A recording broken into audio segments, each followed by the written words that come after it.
Қайырлы күн баршаңызға. Бүгін осындай сигара бөрек дайындайтын боламыз. Белгілі түрік тіске басар деп айтсақ та болады. Сырты өте қытырлақ, дәмі керемет болып шығады, іші жұмсақ. Яғни бұл тағамды балалар өте сүйіп жейді. Ең сүйікті тағамы деп айтсақ та болады. Ол үшін бізге лаваш пен сыр ғана қажет, яғни ірімшік.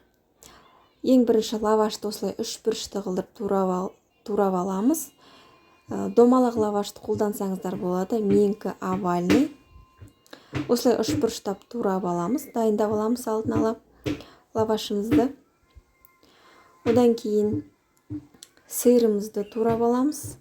Сырымызды соломка қылдырып, бірақ кішкене қалыңдау қылдырып турап аламыз.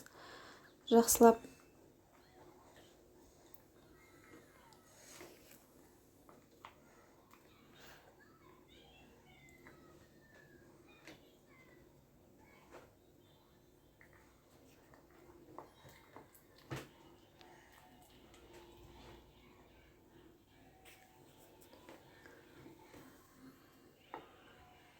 Одан кейін лавашымызға сырымыздың ортасын шет жағынан бастап салып, екеу немесе біреу өзінің көлеміне қарай саламыз да, екі шетін ішіне қарай түйіп, ары қарай орай береміз ұшына дейін.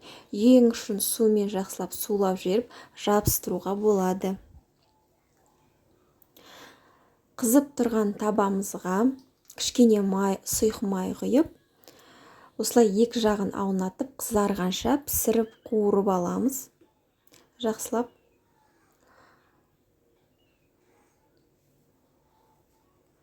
Осылай қызарып пісу керек.